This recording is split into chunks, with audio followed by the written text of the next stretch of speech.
Welcome to Purgatorio, which is a long-term holding pen for the real hard cases this side of hell, such as the unshriven, those who refused to confess their sins before death and who must now serve a lifetime in Purgatory before entering purgatory proper. The unshriven and two other categories of late repenters, the lazy and the distracted, occupy the top of Purgatory's two levels. Below them, on the island floor, are the worst of the unrepentant, the excommunicated. They must wait the longest before entering purgatory, up to 30 lifetimes. Anytime a living person prays for an inmate, it shortens their sentence. My purpose is not to read Canto 6 as a religious doctrine about repentance and divine forgiveness, nor as a theological debate over the efficacy of prayer.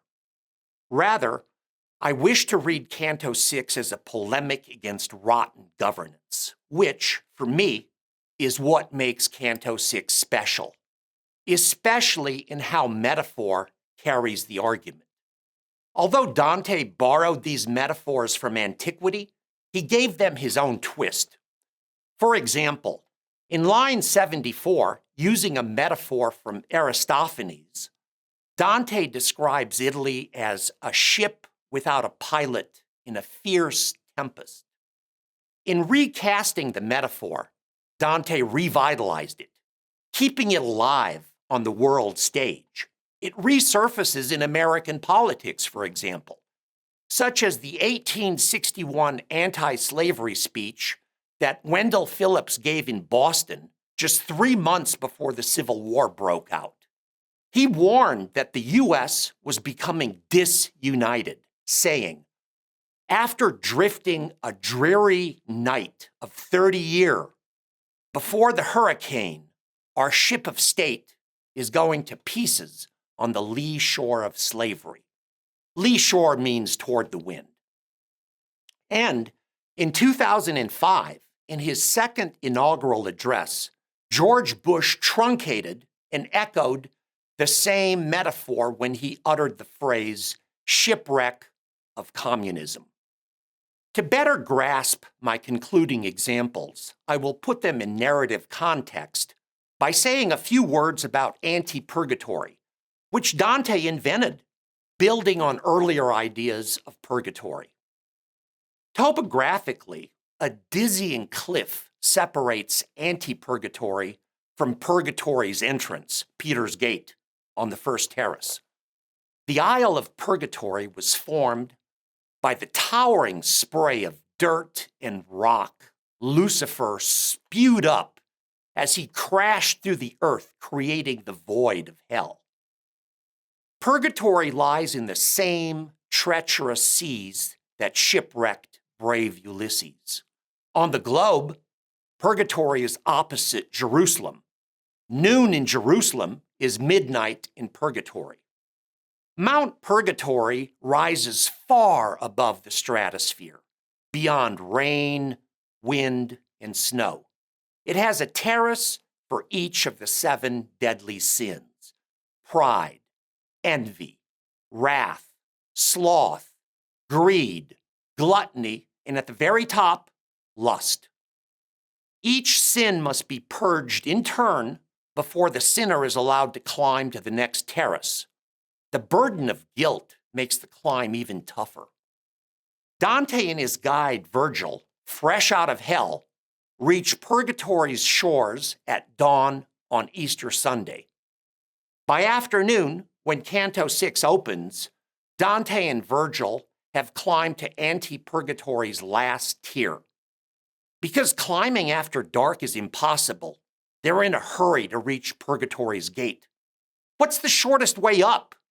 they ask one of the unshriven, a troubadour called Sordello, now world famous, who lived in Dante's time and vanished from history in 1269. Sordello warms to Virgil and begins to lament the endless civil wars that have plagued their home city of Mantua. This triggers Dante's diatribe. I will now discuss 3 connected stanzas that rework and extend Plato's chariot driver metaphor. The first stanza begins on line 88. If there is no one in your saddle, what good was it Justinian repaired your harness? Your shame would be less great had he not done so. When Rome prospered, citizen and emperor were like horse and rider, the skillful charioteer reining in lawlessness. But Dante's Italy has no rider, wasting Justinian's handiwork, which refers to the emperor's codification of Roman law under his rule of Constantinople from 527 to 565, a monumental achievement that influenced modern law. The second stanza starts on line 91. Oh, you who should be firm in your devotion and let Caesar occupy the saddle, if you but heeded what God writes for you. Here Dante is alluding to 2 popes, Boniface VIII and Clement V.